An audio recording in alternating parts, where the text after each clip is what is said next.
Now, I already know that YouTube sees me, even though it doesn't tell me it sees me, but I appreciate y'all. How y'all doing, man? It's your boy, Sly Tha Deuce. Come on with the background noise. YouTube, you're killing me, DJ. Anyway, how y'all doing, man? It's a fantastic, fantastic day. Man, Halloween is approaching. It's the 28th, I think. I just put a video up the other day where I had the date wrong, and I was just so excited about screaming the date. But the date was actually, in fact, wrong. I think that I kept screaming it was the 24th when it was actually the 25th. But I'm pretty sure that today is the 28th. Y'all let me know in the comments. Y'all always take care of me on as far as the details, so I appreciate the fact checkers that are out there. What's good, y'all? What's really good? What are y'all up to today? YouTube community, Instagram community, Twitter community, Facebook community, wherever you might be watching this at. I really, really appreciate y'all tuning in. I appreciate y'all tuning in. Hey, what's going on? What it do? Lovely to see you here. And again, it's your boy Sly Tha Deuce. Let's go ahead and dive right into things. We are on. So this is the third part in our 5-part series of getting to know Sly Tha Deuce, right? If you're new to Sly Tha Deuce, or maybe you've been rocking with him for a while and maybe don't know all of the ins and outs, don't know all of the nuances or what really makes this guy tick. So I wanted to give you guys that opportunity to get to know me on a more personal basis, as well as allowing me to get the opportunity to know my fans on a better basis, as well as some of the other creatives out there that are looking to do some of the things that they see me doing, or some of the things that they see going on in the space right now, as far as music and leveraging your talents to make some money for yourself and your family. And if you're interested in a little bit more about that, then keep right on watching, because it's the spot for you. So, like I said, part 3 of the 5-part backstory. Now, the backstory is not only 5 episodes. We're just doing a little series within a series. I'm making it up as I go, you guys. I'm a millennial, right? I don't even know if that's an excuse. It's just, see, I've been so conditioned now, like people who are like, oh, no, you're millennials. Now it's coming out of my mouth. I'm a millennial, but I'm digressing. So to recap, you guys should have already seen on my YouTube who is Sly Tha Deuce and what is his message. Those go up on Mondays. These videos are going up on Mondays at this point. And so those 2 are up. And then I got another one from previously where I very, very first kicked off this series. So today we're going to be talking about how and when did I get my start, where how did it really start off? How did I get involved in music? How did I get involved in songwriting? And how did I get involved in some of the things that I'm doing now? So I wish I had one of those like where the screen gets all kind of fuzzy and it fades out. Maybe I'll edit that back later, do a little blur here. How did I get my start, man? Where did I get my start? Well, I'm from Denver, right? So first and foremost, Colorado gang, Mile High gang. I'm not really in a gang. I want to say that right now. If any of my sponsors are watching, that gang stuff just helps drive the analytics, guys. Just helps drive the analytics. But I'm definitely from Denver, Colorado. Love Colorado, man. I love Colorado. It's so beautiful.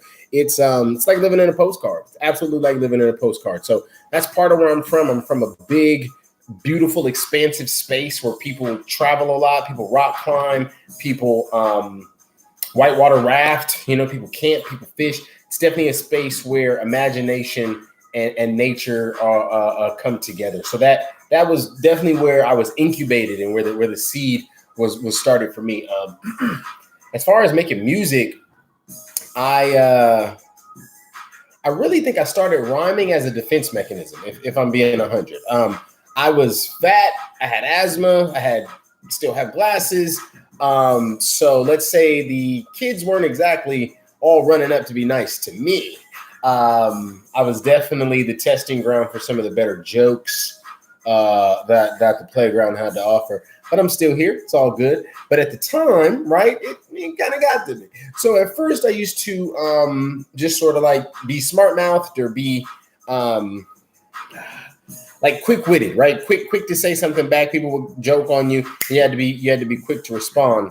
And then from doing that, it just actually came to me that people or kids, right, it had more of an impact if you say something to me and then I say something back to you, but my something back like rhymes, it just had a little bit more kick, right? And so just, over the time and progression, it just, like I said, again, a defense mechanism that turned into hey, if I can make this rhyme, then I get a little bit more brownie points, a little bit more cool points. And then I remember there was this guy, man, this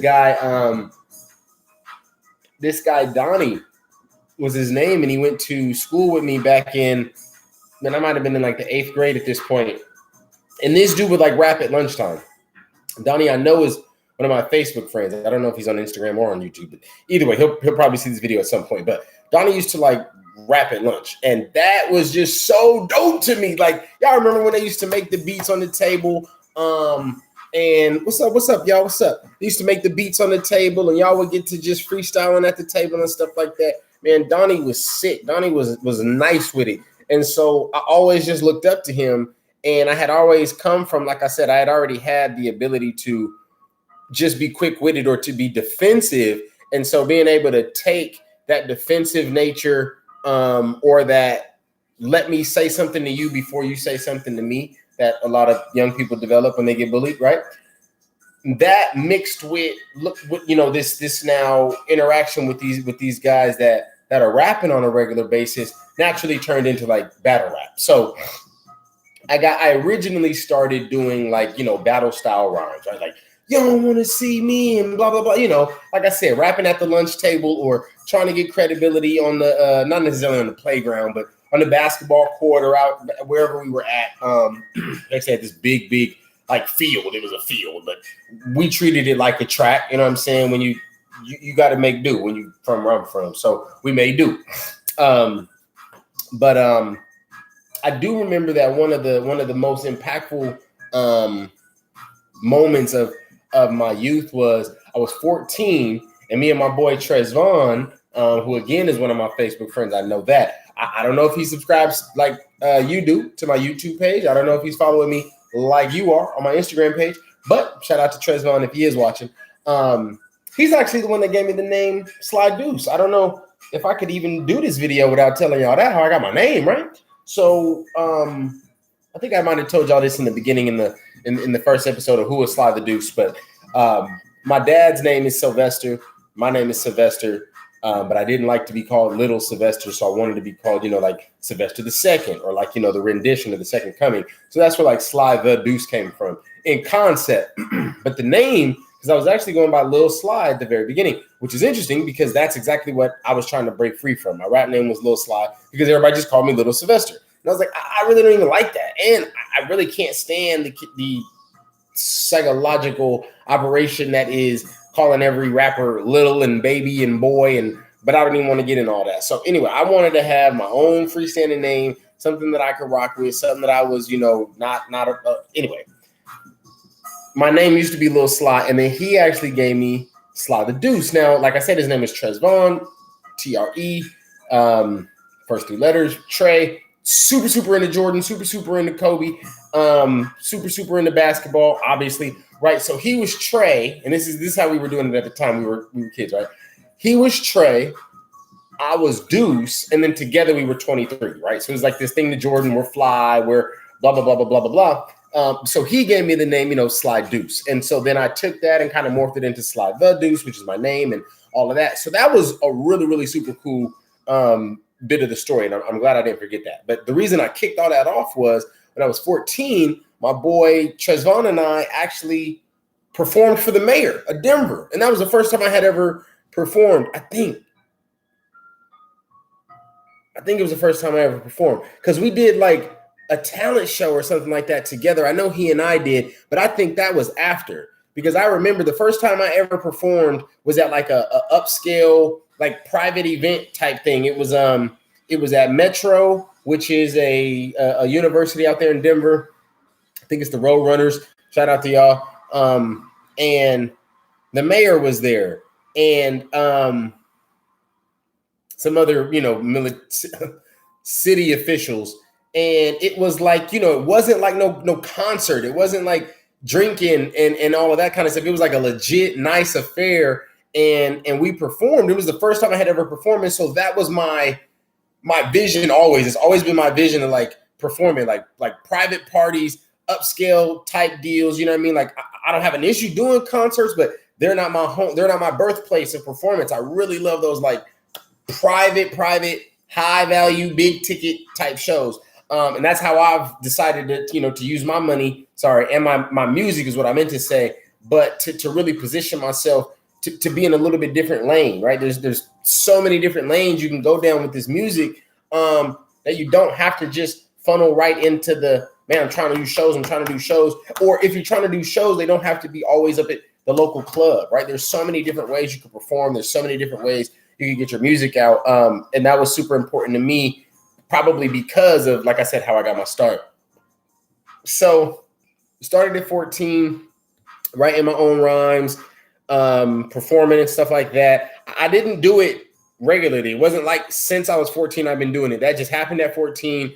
And then, I would dabble around. I was a teenager. I would dabble around. I would play around with rhymes and stuff like that for the next couple of years. But in 2018, no, was it 2018? I'm sorry. I was 18. When I was 18, I got for real. I met these cats that ran this company called Subliminal Productions. If y'all been rocking with Sly Deuce for a while or listening to any of the older catalog, you definitely have heard about Subliminal Productions out of Colorado. But they showed me a lot of love, man, a lot of love. I mean, no question. They called me the day they opened their studio. They wanted to work with me, and we began to put in a lot of work. I mean, several years of work, hours and hours and hours and hours in the studio, and we pumped out some of the best music that I've ever been a part of. And that's when it really became something that I was doing full time. I don't know if I was doing it full time because I'm doing it full time like now. You know what I'm saying? Like this is all that I do. At the time I was a student. I still take some development courses and things like that on my free time, but I've got a lot more time and dedication and focus than I did on those younger days. But that's how I got started as far as like doing it full time and really, getting my name established, getting a logo, getting some actual tangible assets, you know what I'm saying? Getting the royalties set up so that it wasn't just putting out songs on SoundCloud or putting out free material or asking the homies to download or play this CD that I was handing them physically. I really had an engine to begin to build the empire, that I've got now. And that's really exciting. But like I said, I was a student. And one of the major things about the music that you'll probably hear me talk about in all of my videos when you check them out is getting this bread. I mean, we got to use this music to get this bread, or it's just an expensive hobby. Like I said in my last video, if you're not making music, if you're not making money from your music, you just have an expensive hobby. And there's nothing wrong with just making music for the sake of making music. I mean, it's a beautiful, beautiful art. Don't get me wrong. I love just vibrations, man. I love music. I love the creative spirit. But there's a time and a place, right? If you just want to vibe out, so be it. But if you really want to like create music and use it to create a better financial position for yourself and your family, then you're gonna have to hop to it. And one of the most exciting things for me, or should I say, one of the most impactful memories for me was using music to help pay my way through school. Y'all probably saw me in the last video rocking a Colorado Mesa hat. That's my alma mater, Colorado Mesa University out there in Grand Junction, Colorado. But I was using music heavily during those years to augment some of the costs. I mean, some of the cost of living, man. Being a college student is expensive. I mean, you talk about broke, like this jacket I got on right now, man. I would wear, jackets like this in like June because I'd be so ashy. I'm talking about like broke, y'all, like so ashy. I didn't have no lotion, or I had like the tiniest bit of lotion. So I would put lotion on the outside of my hands and leave everything else, ashy. But then, still got pride, still got ego. Don't want to let my ashiness show. So I'm wearing long sleeves. I'm wearing sweats in the middle of the summer. You know what I'm saying? Like, broke. Your boy was broke. And so I started really using this music. What's up, folks? I see y'all. Appreciate the love.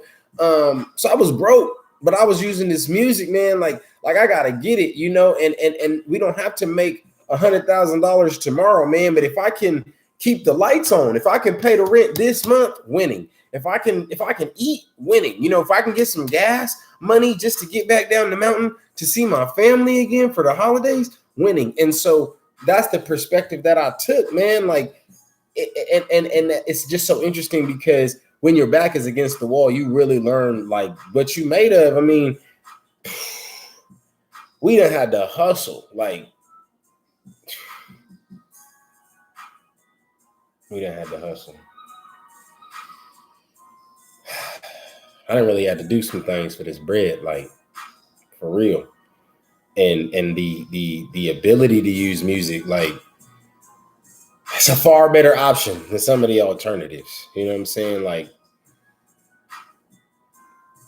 there's a lot of ways you could get this bread. Like, believe me, getting to this bread ain't difficult. Ain't no big secret.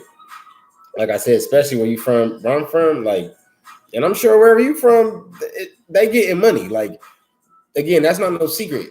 But getting it in a way that's not gonna get you killed, getting it in a way that's not, you're not facing no Fed time, like getting it in a way that you could truly just lay your head down at night and you good, like that's completely different. You know what I'm saying? And it not being fake. Like with music, there's so much, I think, of an opportunity to just be a character, and that can be fun, like I said, imaginative and exploratory, but it can also be like escapism, like not living in your own real life, but using music to create this other entity, right? And I didn't want to do that. I mean, I wanted to be me. I wanted to be legit. I wanted to be real. I wanted to be raw, and I wanted to get paid. Like, I mean, I got a song called "Ain't Getting Paid." That was one of my first songs. Like, man, you can scream my name from here to LA. Like, it don't mean nothing if I'm not getting paid. You know what I'm saying? It's not about clout with me. It's not about, I really don't care if y'all don't know my name, man. If y'all do not know Sly Tha James or Sly Tha Deuce, sorry. If y'all don't know who I am on a personal level, that doesn't like hurt my feelings. You see what I'm saying? Now, I'm not saying I don't want to get to know you, so please don't take that wrong. But if you do not, you have to go through this life on your own, right? That's a big proponent of what I feel like. I'm not here to convince you that I'm the greatest thing since sliced bread or that my music is going to change your life. I feel like the things that I got going on, if they can help you, I would love for them to help you. I tailor my stuff specifically to try to help people, to try to uplift people. I got 2 little sisters. I try not to be, misogynistic. It ain't a bunch of bitch, let me run through you right quick. You should suck all on my dick. Like, nah, it ain't nothing like that. Now, what's crazy is you be nice and they want to do these things. They still want to do these things to the body, but that's neither here nor there. Oh man, one gem. I got to give y'all a gem because I'm trying to make sure that I'm dropping, actual what I did and not just me rambling. So first day of college, I got my boys together. It was my boy Chief. It was my boy Dante. Shout out to, everybody in Team LN that's just watching this right now. They can vouch.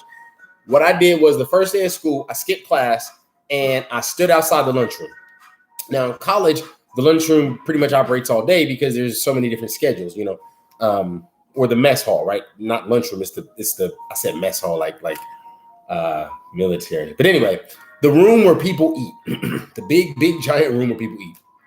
And so I stood outside of that all day, the whole first day of school.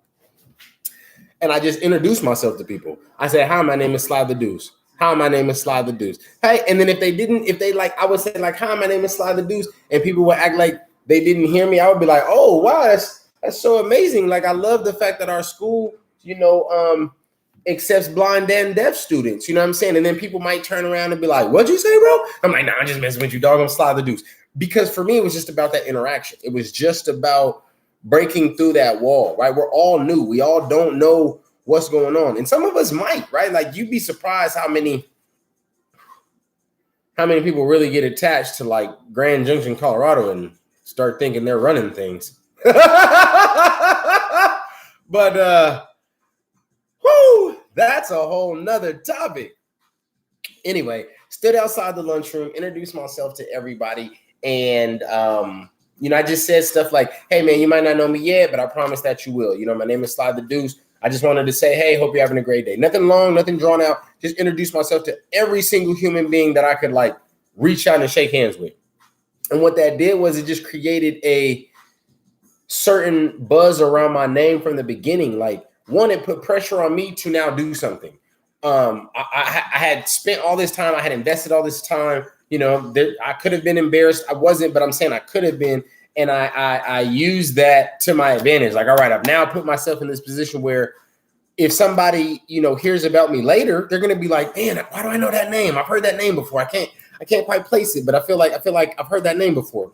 And so I was able to leverage that for years throughout my college experience. In about 4 years, I was able to, you know, go to different parties, operate and work with different entities, people I had met freshman year who ended up being varsity athletes. Now I'm in with the athlete crew. You know what I'm saying? That's a completely different subculture in college than, you know, the theater kids, right? But I've got model and actress friends who had invited me to those kind of parties and gave me access to those kind of demographics. And so it was super, super awesome. But the main point of that was, like I was saying, don't be afraid to put yourself out there. I mean, stand outside your lunchroom. I don't know what grade you in. Again, I was in college. Don't get in trouble if you're in high school, you're in middle school. I don't know who's watching this, but don't be afraid to put yourself out there. Say hello to everybody that you can, you know, network your heart out. You got to be tenacious. You got to be staying on top of it. I was just talking with my boy Jomeezius. That is a super, super big motivator of mine, a super mentor to me, somebody that I've been rocking with for the past 15 or so years. So we're just now coming out with some very, very big things in the works. But, you know, again, you got to put in that work on the back end. I reached out to Jomeezius, like I said, like 15 years ago, and I've been on this bumper ever since. So we've put out several tracks together. You know, like I said, when I was in school, I was putting out tracks. Several of them were by Jomeezius. Give me 1 second. I'm just trying to make sure that like I said, I got a meal prep instrumental out on YouTube, and I'm just making sure that any of the music you hearing in the back is something I got rights to, because I got way too much music out there to be dealing with issues like that. So I'm gonna go ahead and wrap this up. It's been about that 20-minute mark. It's at 22:22 is what the YouTube counter is telling me. So I don't know what that means in terms of synchronicity in the universe, but I like it. 2222. Anyway, I hope that this video has been a little bit eye-opening into who I am, you know, how I got my start, why, some of the motivations behind, you know, what I do, and why I am bringing you this wonderful, wonderful content. So y'all make sure that you like, subscribe, follow me on Instagram, like me, subscribe me on YouTube. I got some big news. There's gonna be news just coming, y'all. Blessings, y'all. Blessings. It's raining down. It's raining down. So, like I said, it's the end of October. Man, I think it might actually be November next time I see y'all. Again, based on the doing this every Monday type thing. I might go live a little bit later this week, but that will not be a part of this backstory playlist. So, if y'all got any questions, or if there's anything that I can help answer, if you're just interested in working together, you want to collaborate, you want to learn a little bit something more about how you can use your music to generate some extra cash flow for yourself, holla at your boy. Let's set something up. But until then, I'm gonna let y'all go. Make sure, if you're watching this, share this video with somebody. That's all I ask. If you watching this, share this video with one somebody, and we be straight. Until then, blessings, and I'm gonna holla at y'all. Yeah.